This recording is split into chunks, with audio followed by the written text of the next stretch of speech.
que es médica cardióloga del Hospital Italiano, investigadora de la Fundación Cardiológica Argentina. Va a hablar de un tema que eh, no se toca con mucha asiduidad tanto en los congresos como en los simposios, que es el corazón y mujer, factores de riesgo, que uno a veces puede preguntar al médico cuál es la patología más importante, la causa de muerte más importante en la mujer. Todos rápidamente podemos decir la patología ginecológica y más el SEA de mama, pero no es así. La causa más importante de muerte es la enfermedad cardiovascular. Y por eso la tenemos hoy a la doctora, que se va a referir a los factores de riesgo en la mujer. Florencia. Bueno, gracias por la invitación. La idea es hacer una charla conjunta. Después seguramente han tenido y tendrán oradores más formales que yo.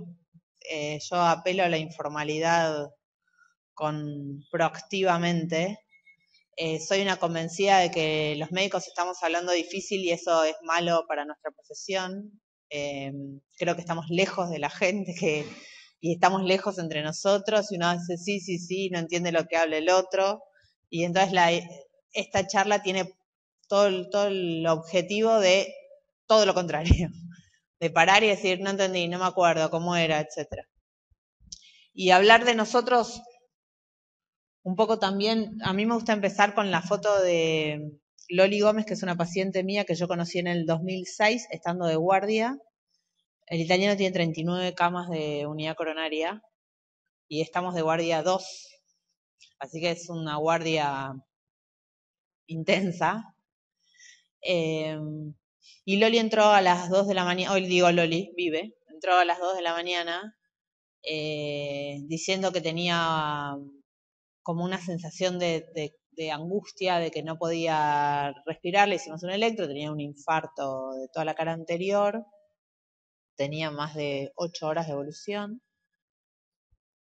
Llamamos a la gente de hemodinamia, que en ese momento estaban de pasivo, hoy tenemos hemodinamia activa, llamamos a la gente de hemodinamia y mientras yo la estaba llevando en la camilla, me agarró la mano y me dijo, yo no me puedo morir porque mi hija se acaba de divorciar, tengo 2 nietas y además tengo una hermanita con discapacidad. Y yo le dije, no, no, no, tranquila, con esas cosas que después uno aprende a no decir más. Y mientras le hacían la angioplastia yo pensaba que ese fue el disparador de mi conexión con la enfermedad cardiovascular con la mujer, que nunca nadie nos enseñó enfermedad cardiovascular en la mujer. O sea, yo tengo 41, no hice la facultad hace tanto tiempo, y en la facultad nadie me explicó nada, y en la residencia nadie me explicó nada, y en el curso de la SAC nadie me explicó nada, y la verdad es que más de una vez, lo que les voy a decir ahora, que son mitos, prejuicios, etcétera, yo hacía exactamente lo mismo porque no nos enseñaron distinto. Así que Loli para mí fue como la mujer ícono de mi historia con la enfermedad cardiovascular. En ese momento, ¿a dónde toca apuntar? ¿Ahí? En ese momento, estos eran los datos de Estados Unidos y yo fui a buscar los datos del Ministerio de Salud de la Nación. Soy media mala con esto, ahí está. Estos eran los datos en ese entonces de mortalidad por enfermedad cardiovascular en hombres y en mujeres. Y esto fue lo que sucedió después. ¿Te puedo pedir a vos la próxima? ¿Es más fácil? Porque no sé, soy mala. Quiero ir una para atrás. Otra para atrás. La que sigue. Ahí está. Y esto fue lo que sucedió después. Es decir que estos son números absolutos. Pero para que se den una idea, desde el 2007 en Argentina se mueren más mujeres que varones por enfermedad cardiovascular.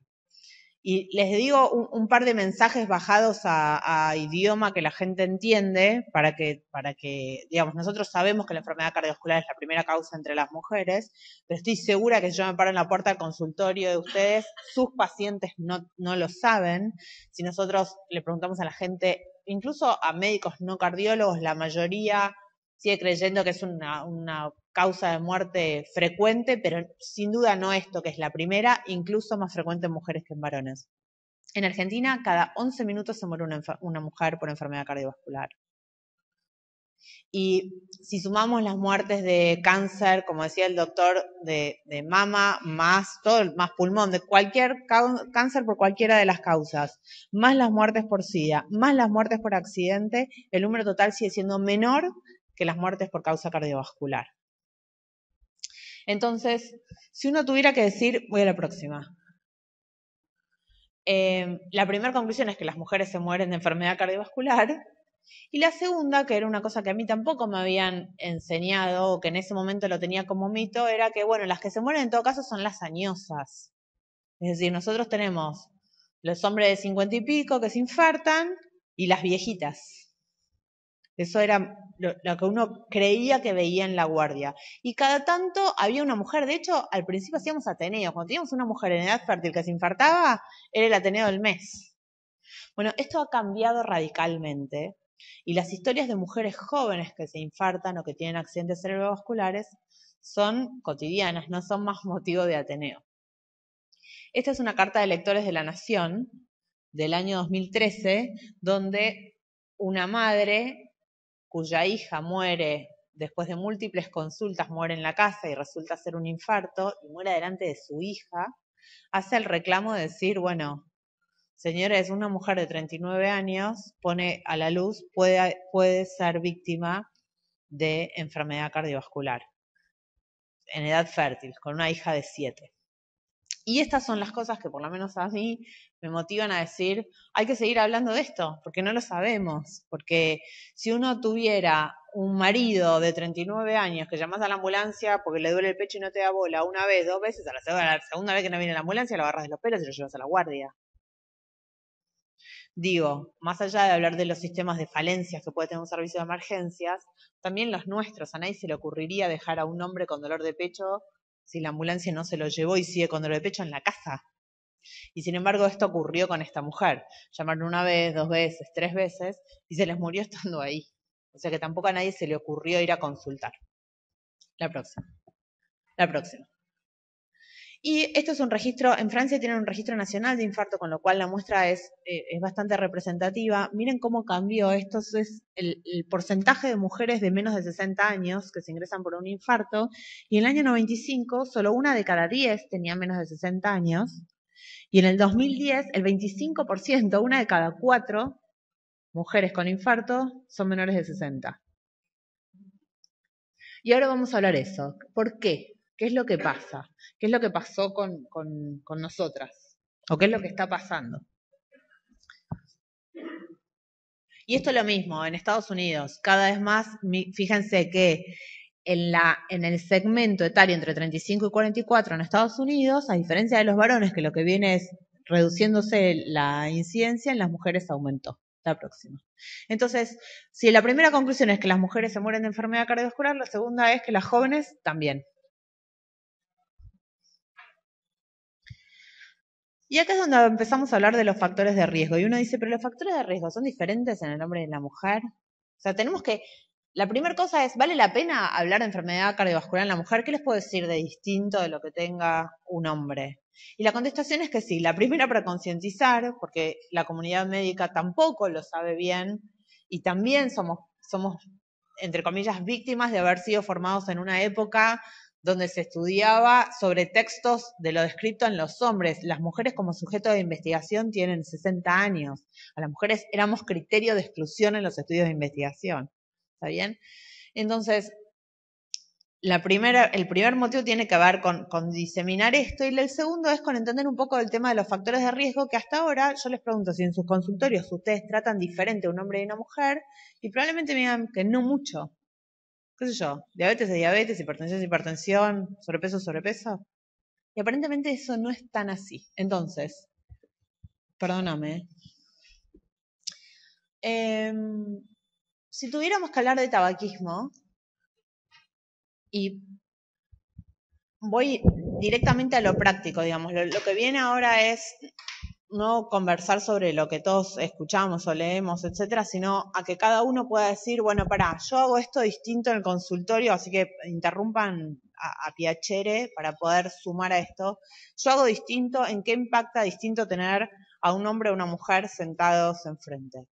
El tabaquismo es frecuente, sigue siendo frecuente en hombres y mujeres en Argentina, más o menos 1/3, está reduciéndose, pero el camino va más lento de lo que se había planteado como meta, pero sigue siendo, digamos, una realidad. ¿Qué hay de distinto entre los varones y las mujeres? La que sigue. No está ahí, no importa. Las mujeres está probado que tienen mucho más fracaso del tratamiento antitabáquico y mucha más reincidencia. Entonces, una cosa que yo he aprendido es, cuando en tu fichita vos tenés que dice ex tabaquista, es volver a preguntar, che, seguí sin fumar, ¿no? Y se van a encontrar con un montón de mujeres que dicen, no, desde que me divorcié, bla, bla, bla. Ay, no, ¿sabés qué? Y que hace 5 años, 6 años, 7 años que volvieron a fumar. Entonces, el ejercicio de a todos los ex tabaquistas preguntarles una cosa que debiéramos hacer habitualmente, pero en las mujeres aún más. Y la otra es alentarlas a volver a hacer un intento. Ustedes saben que en cada intento se aumenta la probabilidad de éxito de dejar de fumar. Bueno, volver a insistirles a las mujeres en los grupos, etcétera, el lugar para dejar de fumar. La otra tiene que ver con la diabetes. La diabetes en el mundo está creciendo, creo que es la enfermedad del futuro. Es la enfermedad de las mujeres. Las mujeres tienen una prevalencia de diabetes en la Argentina y en el mundo mayor que los varones, la que sigue. En algún momento alguien metió un concepto erróneo de que la diabetes era una enfermedad de los ricos. Pues no, no es una enfermedad de los ricos, es una enfermedad de los que menos recursos tienen y es una enfermedad de los que menos educación tienen, y ahí estamos las mujeres, que tenemos menos recursos y menos educación en promedio que los varones. Entonces, la diabetes es, para empezar, es un problema que es más frecuente en las mujeres que en los varones. Pero el segundo tema tiene que ver con cuánto impacta la diabetes en las mujeres y en los varones, y esto también es diferente. La que sigue. Este es un gráfico de cálculo de riesgo. Lo que están graficados son los odds, es decir, cuántas veces más riesgo de infarto tiene alguien que tiene diabetes en comparación con alguien que no tiene diabetes. Y vamos a hablar solo de los varones, que es el que está graficado en azul. Un hombre con diabetes tiene 2.6 veces más riesgo de tener un infarto que un varón que no tiene diabetes. Es decir, la diabetes casi triplica el riesgo de infarto en los varones. Pero si una mujer tiene diabetes, tiene 4.3 veces más riesgo de tener un infarto que una mujer que no tiene diabetes. Entonces, cuando decimos si el factor de riesgo es el mismo y si la diabetes es la misma en los varones y en las mujeres, no, el impacto que tiene la diabetes en las mujeres es casi el doble de peor que en los varones. No sabemos por qué, porque mucho de los problemas que tienen las mujeres tiene que ver con la microvasculatura. Y son cosas que habitualmente no vemos. Acá no hay pizarrón, ¿no? Pero voy a tratar de graficar esto a ver si se entiende. La aterosclerosis en los varones suele ser así. Lo que te voy a dibujar es una arteria coronaria en el aire, ¿está bien? Entonces, los hombres en su árbol coronario se va depositando obviamente el depósito de grasa en la pared de la arteria y suele hacer lesiones de este tipo, ¿sí? Entonces son lesiones concéntricas que cuando yo hago una coronariografía e inyecto el contraste, lo que veo es una estrechez, viene la arteria bien, hay una estrechez y se vuelve a abrir, ¿sí? Las mujeres solemos tener una distribución de la aterosclerosis diferente, que es así. Imagínate a lo largo de todo el árbol tener grasa en las paredes de las arterias. Todo el árbol. No en una estrechez, todo el árbol. Ahora, cuando yo lo miro, que lo inyecto, lo que veo es una arteria pareja, finita. Y no veo una lesión concéntrica. Y no veo la aterosclerosis. Es decir, que los métodos que tenemos hoy para hacer diagnóstico de enfermedad coronaria y que a ustedes les habrá pasado muchas veces que estudian mujeres que tienen lesiones coronarias no significativas, no significa que no tengan aterosclerosis y de hecho muchas veces no significa que vaya a tener peor pronóstico que mujeres que no tienen enfermedad coronaria. Hoy, con la lupa con la que estamos mirando, es una lupa que también está de algún modo diseñada para mirar la enfermedad coronaria que tienen los hombres. Entonces, hay muchas cosas que tienen que ver con la microvasculatura y la disfunción endotelial y una serie de cosas que con las mujeres recién ahora las estamos estudiando. ¿Qué se sabe hoy? Y hago un paréntesis en esto de cuáles uno se queda tranquilo. Tengo una mujer que la mandé a estudiar y que tiene coronarias normales, comillas. La dejo tranquila, o sea, le doy un bloqueante cálcico y que venga en un año. ¿Qué estamos haciendo ahora? Bueno, lo que empezamos a ver es que aquellas mujeres que persisten con molestias precordiales son las que tienen peor pronóstico. Las que están asintomáticas después les va bien y tienen muy buena evolución. Pero esas mujeres que si consultan y tienen dolor de pecho y pasan los inviernos mal y vuelven a tener dolor de pecho y discuten con el marido y tienen dolor de pecho, esas que probablemente tienen un componente de vasoconstricción, vasoreactivo más importante, a esas les va peor. Entonces, con la diabetes, volviendo a eso, no lo sabemos. Sí sabemos también que a las mujeres que no tienen diabetes les va muy bien y que por eso entonces, en términos de riesgo relativo, a las que tienen diabetes les va mucho peor que a las que no. Y por eso el impacto es mucho peor. Al consejo práctico de consultorio, que es a donde voy, digo, todos queremos que nuestros diabéticos tengan menos de 7 de hemoglobina glicosilada, pero uno a veces le pone más o menos énfasis a la cosa. Entonces, me parece que con las mujeres, explicándoles esto, es muy importante decirles, tenés que tener menos de 7, porque si no, tenés riesgo de tener un infarto 4.3 veces más que si la tenés abajo de 7. Entonces, realmente, ese es otro concepto del que trato, de lo que hablaba al principio de hablemos fácil. Los médicos escribimos difícil y yo creo que también hablamos difícil. Y es que si pudiéramos compartir cuáles son las metas, los objetivos de tratamiento con nuestros pacientes, nos iría mejor porque compartiríamos más responsabilidad. La responsabilidad tiene que estar puesta en el paciente. Entonces también poder sentarse con los pacientes diabéticos y decir, necesitamos que llegues a esta hemoglobina glicosilada por esto, por los beneficios, porque voy a bajar tu riesgo de infarto en tanto, porque voy a bajar tu riesgo de daño renal, de enfermedad microvascular y lo que sea en tanto. Entonces con las mujeres súper exigentes con eso porque el impacto es malo. La que sigue. Con hipertensión arterial, yo creo que casi que en algún punto se va a sacar como factor de riesgo, porque es algo que tiene ya, nada, 1 de cada 3. De los que estamos acá, alguno es hipertenso. Entonces, en algún momento empieza como el límite a decir, ¿cuál es una condición del ser humano? Después de o sea, las mujeres arriba de los 60 años, 1 de cada 2 tiene hipertensión arterial. ¿No? ¿Qué creo que es importante de esto? Cuando nosotros estudiamos, ¿se acuerdan que nos decían, el 50% de los hipertensos no lo saben, de los que lo saben, el 50% está tratado, de los que están tratados, el 50% tiene la presión controlada. O sea, al final del día está controlado más o menos el 12,5% de la población. Esa era como la torta clásica que hacíamos. El estudio PURE, que se hizo ahora en todo el mundo y tanto en regiones urbanas como en zonas rurales, lo que muestra es más o menos lo mismo en cuanto a conocimiento. El 50% de la población hipertensa sigue desconociéndose hipertensa, pero de los que lo saben no está tratado la mitad, está tratado el 66%. Ahora, los controlados siguen siendo el 13%. ¿Qué significa? Que vinieron, les hicimos diagnóstico, les recetamos y el control te lo debo. Entonces, ya no es más, creo yo, responsabilidad del tipo que no sabe, el tipo que no toma, el tipo que no vino, sino en algún punto hay algo también en esto donde hay que hacer algo distinto a lo que venimos haciendo. Si cada 100 tipos tiene controlado 12, hay algo que no estamos haciendo bien.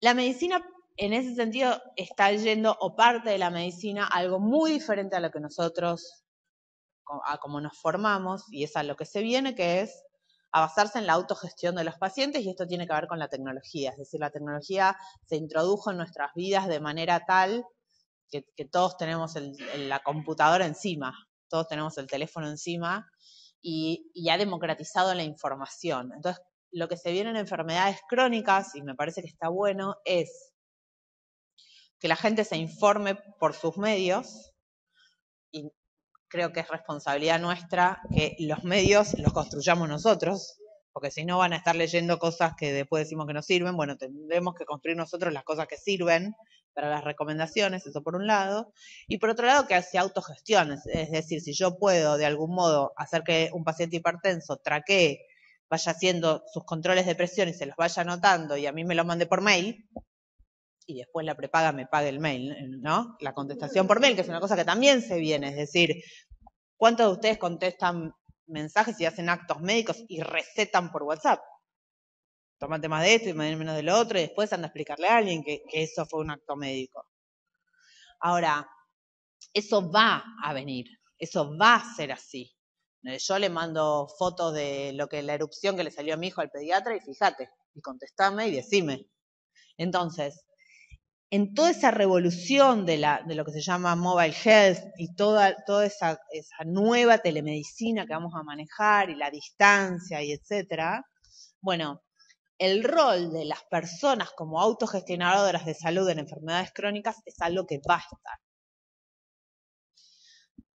Es posible que eso nos ayude a tener una población más controlada, y de vuelta me parece que es importante que nosotros pongamos el objetivo.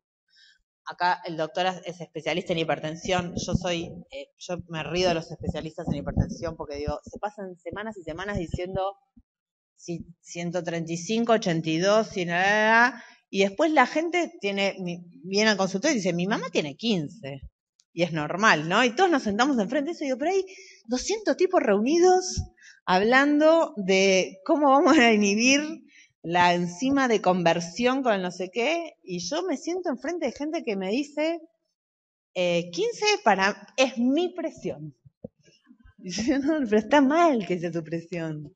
O sea, o congresos sobre si la presión es 130, 80 o menos de 140, 90, y yo siempre digo, bueno, mientras los expertos se definen, porque además uno agarra las guías y la europea dice una cosa, la americana otra, la otra cosa, y dice, a ver, para los normales, a los que no somos expertos en hipertensión, ¿qué le tengo que decir al tipo que tengo enfrente? ¿Que tiene que tener cuánto? ¿12,8? Porque 12,8 no va a tener. Porque cuando le decía 12,8, después me dijeron que si tiene 10,6 es peor, y la curva J y todo lo que aprendimos. Entonces díganme, ¿cuánto es? Bueno, hasta tanto, y mientras se define, mientras redefinen, yo diría, la gente tiene que tener menos de 140, 90 siempre. Y ahí creo que eso es un concepto que también es importante hablar con los pacientes, que es el siempre. Es decir, siempre. Cuando se levanta, cuando está nervioso, cuando fue la fiesta de 15 de tu nieto, cuando te peleaste, cuando fuiste a laburar, cuando empujaste el auto, cuando justo no pudiste comprar los dólares y está por viajar, ¿verdad? Es siempre. Entonces, también sea tal vez momento con algunos pacientes de ceder el poder del manejo de dosis y entrenar un poco a los pacientes en cómo tienen que manejar las dosis de antihipertensivos, un poco en función a lo que comen, un poco en función a lo que sucede, para que tengan menos de 140, 90 siempre, o tendiendo a 130, 80, o lo que los hipertensólogos definan después como presión arterial ideal. En el interín tenemos al 75%, al 80%, 85%, perdón, no controlada. Hoy los tenemos no controlados, definiendo controlados como menos de 140, 90. Y en las mujeres esto es, las mujeres somos las reinas de la excusa. Entonces, volver a entrenar a las mujeres a su mamá, esta no es la presión de su mamá, esto no importa qué es lo que sucedió, acá hay que tener menos de 140, 90 siempre. La que sigue. Ahí está. La otra tiene que ver con el sobrepeso. Los hombres engordan más la panza, las mujeres engordamos todas. Y el sobrepeso, como ustedes saben, sí es diferente para el riesgo cardiovascular, es decir, no es lo mismo la obesidad centrípeta que la no, y eso hace que también le estemos dando cada vez más importancia pronóstica a la circunferencia de cintura, que como saben en las mujeres tiene que ser menos de 88 centímetros, que al índice de masa corporal, que sí está muy asociado a la incidencia de accidente cerebrovascular. Pero para lo que es enfermedad cardíaca, para lo que es enfermedad coronaria en realidad, le estamos dando mucha más bola a eso. Así que midan a los pacientes, o díganles a los pacientes que se midan, de vuelta, transfieran usted, mire, estas son las metas, nosotros vamos a tener menos de 140/90, menos de 7% de hemoglobina glicosilada, este perímetro de cintura, este grado de actividad física, este colesterol bueno y este colesterol malo. Vamos a que puedan autogestionar la salud, también porque nuestra demanda está atestada. Recién hablábamos de a cuándo tienen turno ustedes en el consultorio, y son meses. Entonces, un paciente no puede estar atendido en una foto y en otra foto y en otra foto. Y la presión arterial de ese paciente es, si vino 3 veces al médico, la presión arterial de ese paciente es este día y este día. Esos pacientes tienen que controlarse, tienen que tomarse la presión. Los pacientes me dicen a mí, ¿cuántas veces me tengo que tomar la presión? ¿Cuántas veces por semana?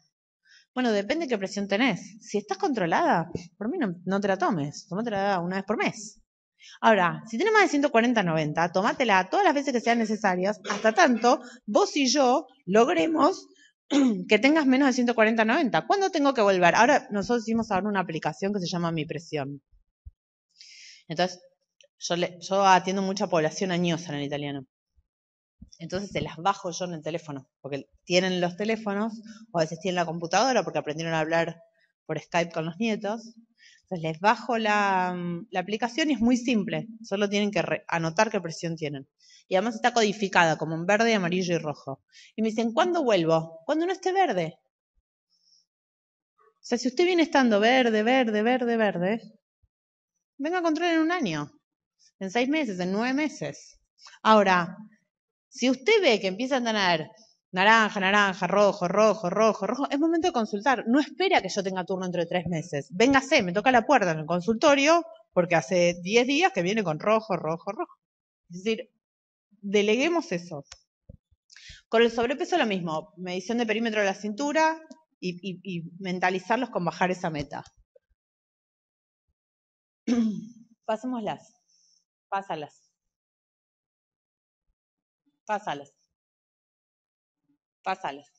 Esto es interesante porque lo que mostraba ahí de las guías es, los americanos van como por la 7ª guía de enfermedad cardiovascular en la mujer. Nosotros en la Sociedad Argentina la verdad es que todavía no hicimos ninguna y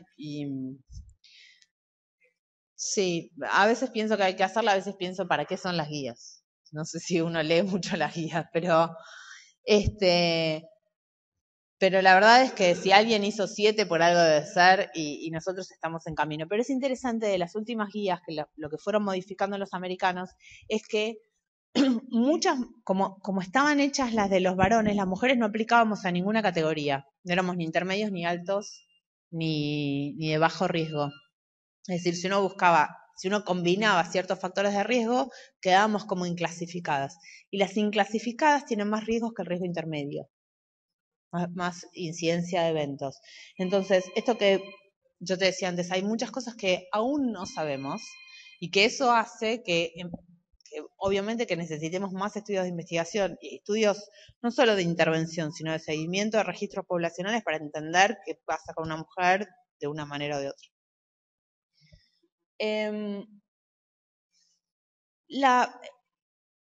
Hablamos de los factores de riesgo convencionales, no hablé de colesterol, pero de colesterol ahí aparentemente hay menos diferencias. Las metas son, no tenemos diferencias de género en metas para varones y mujeres. Veremos cómo se comportan las mujeres a las drogas, porque eso también es importante. Ahora viene toda la serie de medicación subcutánea de esta nueva que se da cada 15 días y veremos cómo responden. Las mujeres, como ustedes saben, tienen mayor incidencia de polimialgias y muchas veces las mialgias propias de las estatinas para las mujeres se hacen aún más intolerantes. Las nuevas tendencias en colesterol dicen que hagamos cosas aunque no estén escritas, como por ejemplo bajar dosis a medias, darles un día sí, un día no, darles 3 veces por semana, todo lo que siempre dijimos no. Y acá tengo un farmacéutico que me está mirando como diciendo, ¿qué hicimos con la farmacología? Pero la verdad es que de vuelta la medicación que es efectiva es la medicación que los pacientes toman. Y si los pacientes sienten que van a dejar de tomarla o que van a empezar a tomar un día, 2 días, 3 días, les duelen los hombros y dejan de tomarla. Yo tenía un paciente que decía, yo tomo hasta que no me puedo lavar la cabeza.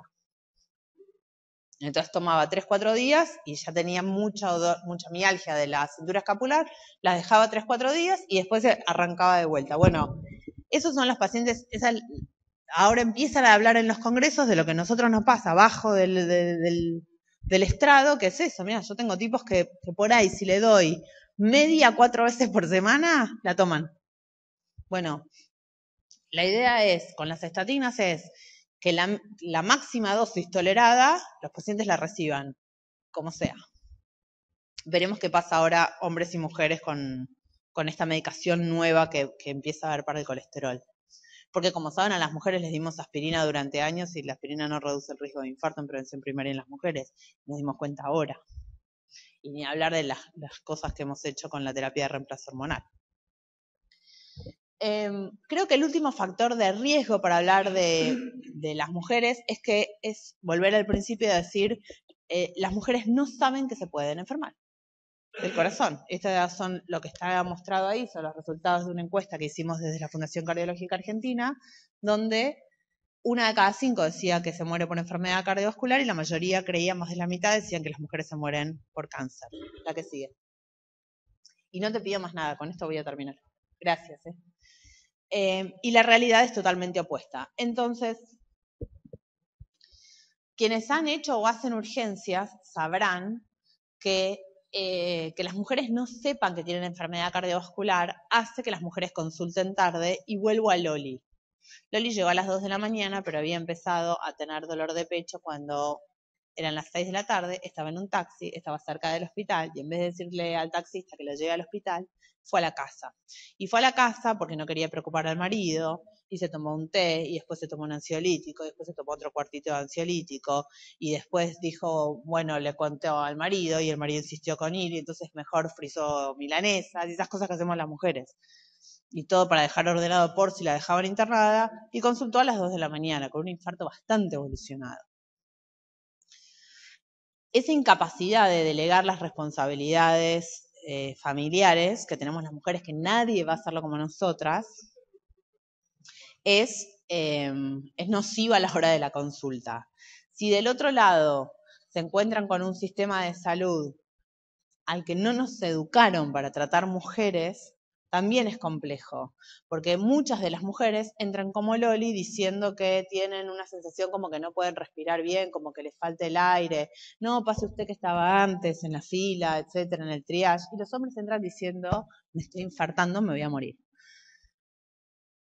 En el relato del dolor, y esto es una cosa que también se está estudiando ahora, en el relato del dolor las mujeres somos mucho menos fácticas, y es complejo eso a la hora de entrar a una sala de emergencias porque no tenemos emergencia. Ahora, no es que las mujeres no tengamos la sensación de emergencia, porque si nuestro hijo estornuda 4 veces entramos a las patadas a una guardia. O sea que no tiene que ver con eso. Tiene que ver con que no creemos que somos vulnerables y que podemos enfermarnos del corazón. Y dejo esto en stand-by. Y ahora lo retomo. Quiero volver un segundo al sistema de salud. Si el sistema de salud sabe que lo típico es un dolor precordial opresivo y irradiado a la mandíbula, porque se describió eso hace 200 años en base a lo que se observó en hombres y lo escribió un hombre, y los otros son síntomas atípicos ya per se automáticamente te da a raro en la cabeza, a infrecuente. Entonces uno asocia otros cuadros que no son el de infarto, porque pensás que la que está enfrente tuyo, que tiene 36 años y todavía menstrua, es poco probable que tenga un infarto. Entonces, volvamos a decir, es un factor de riesgo que las mujeres no sepan que se pueden infartar, que los médicos no sepamos que las mujeres jóvenes también se pueden infartar. Retomo lo de la vulnerabilidad y es lo último. Los que estudian en los modelos de creencias de salud, los que estudian los sociólogos, existen como 3 componentes para que uno le actúe en relación a una enfermedad, uno como enfermo. La primera es que la enfermedad sea importante, porque si lo que vos tenés es una pavada, no consultás. O sea, bien, tengo una manchita, y no vas hoy a la tarde si tenés una manchita. Si tenés una molestia de una enfermedad que puede ser muy importante, consultás en el momento. Entonces, la primera es que sea importante.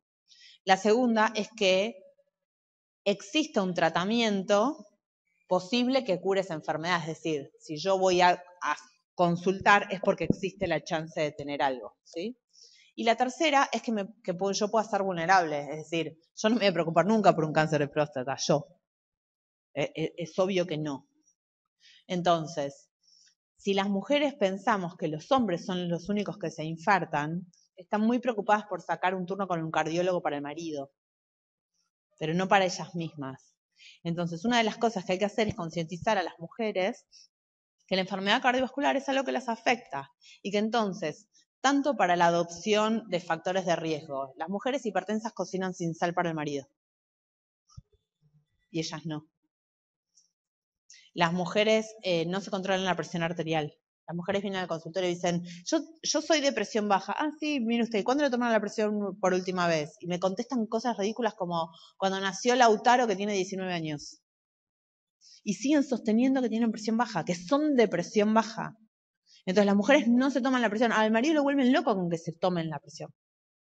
Entonces, poder concientizar a las mujeres que son pasibles de enfermarse es una de las cosas que va a hacer que se controlen los factores de riesgo y que ante la eventualidad de que tengan síntomas, tengan precocidad de la consulta. Dejo el micrófono abierto, yo les agradezco un montón, mucho, poder tener esto.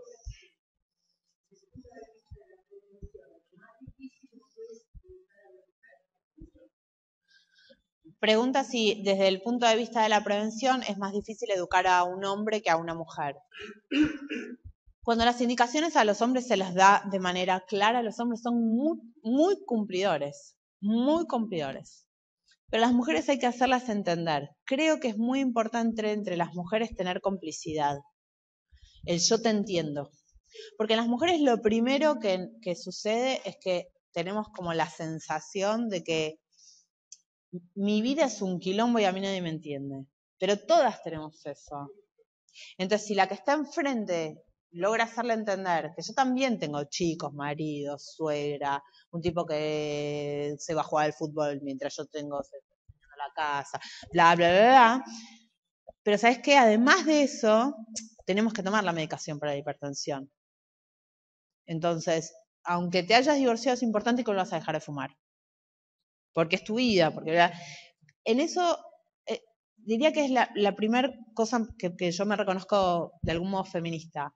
Creo que en todo lo otro no. Creo que tenemos esa herramienta y que las mujeres médicas, muy por el contrario, siempre hemos sido más duras porque estábamos inmersas en un mundo más machista y éramos bla, bla, bla, bla. Y me parece que al contrario, que tener ese acercamiento de mujer a mujer, decir, yo te entiendo el lío que tenés, pero a tu lío se le está sumando esto ahora y tu manera de... como decía Loli, y se acaba de divorciar mi hija, que era un problema de ella que la hija se hubiera divorciado, no un problema de la hija, era un problema de ella. Bueno, si vos tenés que hacerte cargo de 2 nietas eventualmente, o si sentís que tenés que hacerte cargo de 2 nietas, bueno, la manera es teniendo menos de 140-90, menos de 88 centímetros y menos de 7 hemoglobina glicosilada. Esa es la manera. Así que así como haces todo el resto, tenés que poder hacer eso. Los hombres siempre cumplen con la dieta y la mujer tiene siempre excusas para cumplirla. Sí. También me parece que tenemos que entendernos como humanos. Digo, yo empiezo dieta una vez por mes y arranco. Y a veces, claro, o más. Claro. Entonces, y sin embargo, a los pacientes uno le exige cómo puede ser, que está, ¿no? Y entonces también poder decir, bueno, te doy las herramientas para que cuando vos el domingo te comiste medio chori, bueno, esta es la dosis de valsartán que tenés que tomar. Bueno, pero es eso.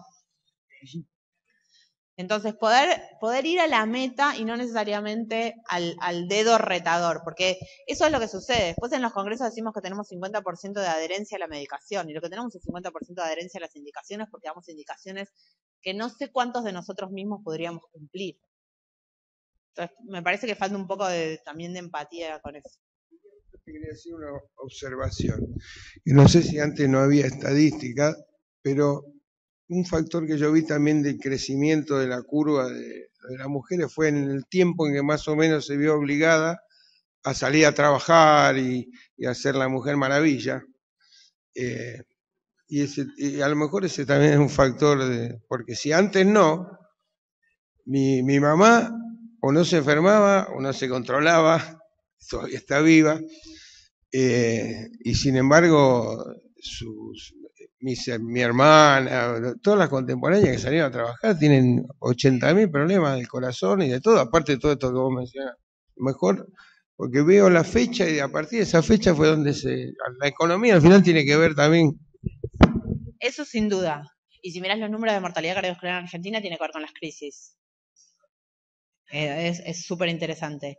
El factor de riesgo que más ligado está al trabajo es el sedentarismo, más que el estrés. Y las mujeres, antes íbamos y llevábamos a los chicos al colegio caminando, volvíamos, hacíamos las compras, bla, bla, bla, y ahora es digital. Y entonces el sedentarismo es un problema, y si ven de las encuestas del Ministerio de Salud de la Nación del 2005 del 2009, las mujeres les ganamos por lejos a los hombres en incremento de la prevalencia de sedentarismo, de sobrepeso y de obesidad. Obesidad en el 2005 Argentina tenía en las mujeres el 14% y ahora estamos en el 19%. Y de actividad física más del 50%. Entonces, quiero decir, tenemos un minuto más, digo una sola cosa más de estrés y termino. El estrés en las mujeres y en los varones también es completamente distinto. Y el estrés en los hombres está muy enfocado al éxito laboral y el poder laboral. Y en las mujeres tiene que ver con esto de la multifunción. Y la multifunción, que se veía como una cosa positiva, y nosotras que somos unas genias, que mientras planchamos, mandamos mails, qué sé yo, se ha visto que es malísimo porque las mujeres pretendemos no solo hacer muchas cosas, sino hacerlas todas bien. Y lo que hay que entender es que si hay una torta del 100%, lo que deberíamos aprender es que si vos esa torta es del 100% para poder hacer una actividad de manera, digamos, con calidad. Si vos vas a empezar a repartir esa torta en otras actividades, la calidad va a ir bajando. Entonces, si vos del 100% que estabas dedicado a hacer las cuentas con tu hijo, vas a sacar un 20% para cocinar algo y vas a tratar de mandar un mail o contestar un WhatsApp, lo que dejaste para otro lado no va en calidad. Ahora, yo siempre digo, las mujeres, vos podés tener un PhD, que igual tenemos que ir a la peluquería igual que Araceli, con la misma frecuencia. Decís, ¿qué necesidad? ¿Por qué yo no tengo un cartel que diga, bueno, yo soy piola, o sea, tengo raíces? Y no, hacemos todo, y eso es malo. Ahora, hay unos últimos estudios que son muy interesantes que dicen que la afección cardiovascular y el estrés están relacionados en la medida en que vos estés convencido de que el estrés te enferma o no. Es decir, separaron en terciles a la gente y le preguntaron si tenían poco estrés, intermedio, bajo, intermedio o alto estrés en los últimos 12 meses. Y después los dividieron en una pregunta muy simple que es, ¿usted cree que el estrés lo enferma? ¿Usted cree que tiene más probabilidades de tener un infarto por tener estrés? Y son sí y no. Ahora, y lo siguieron durante 11 años y vieron mortalidad cardiovascular, ¿sí? Aquellas personas que aún refiriendo tener un nivel de estrés elevado en los últimos 12 meses, contestan, no, pero a mí no me está enfermando, tienen un riesgo cardiovascular que es el esperado para el sexo y para la edad. Mientras que aquellas personas que están convencidas de que el estrés las enferma, tienen más mortalidad cardiovascular.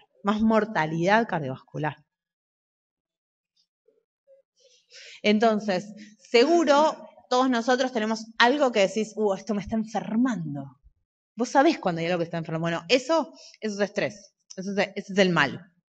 Porque lo que sigue atrás de eso son un montón de estrategias para decir, tengo esta vida con este nivel de estrés. Digo, hay gente que tiene...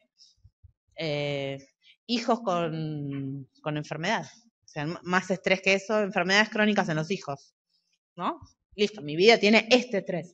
Bueno, que los entrenan para que eso no los enferme, que los entrenan para tener resiliencia con eso. Que es lo que viene de estrés, que tampoco sabemos mucho. La verdad es que tampoco sabemos mucho de estrés. Estrés, agarrás la definición de Wikipedia y dice que es una condición fisiológica de respuesta ante un estímulo de amenaza, y agarrás la definición de la Fundación Cardiológica Española y dice que es una situación patológica, bla, bla, bla. Entonces no sabemos ni siquiera si es salud o enfermedad.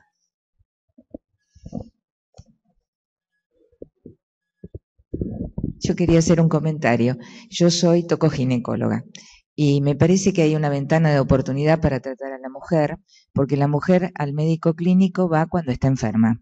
A la ginecóloga en general va periódicamente, pautadamente, para su control ginecológico, su PAP, su colpo, su examen mamario, etcétera. Pero si nos quedamos en eso, hacemos la mitad de las cosas, porque muchas veces logramos cambiar conductas desde esa consulta, desde el aumento de peso, desde el uso de la medicación anticonceptiva, desde el cigarrillo, desde el tratamiento de la hipertensión, desde el sedentarismo. Entonces me parece que es una ventana de oportunidades que no se debe desaprovechar, porque en general cuando consultan al cardiólogo es cuando ya está la patología instalada. 100% de acuerdo. Digamos, para mí mi médico es mi ginecólogo. Y hasta que no me enferme va a ser mi ginecólogo. O sea, el cardiólogo no sé qué es, y espero que no sepa. Para eso necesito tener un ginecólogo que me toma la presión y me dice qué hacer. Sí, pero 100% de acuerdo. Para mí, ese es el médico de la mujer. Bueno, muchas gracias Florencia, y gracias a todos por venir. Hasta el último miércoles de octubre, perdón.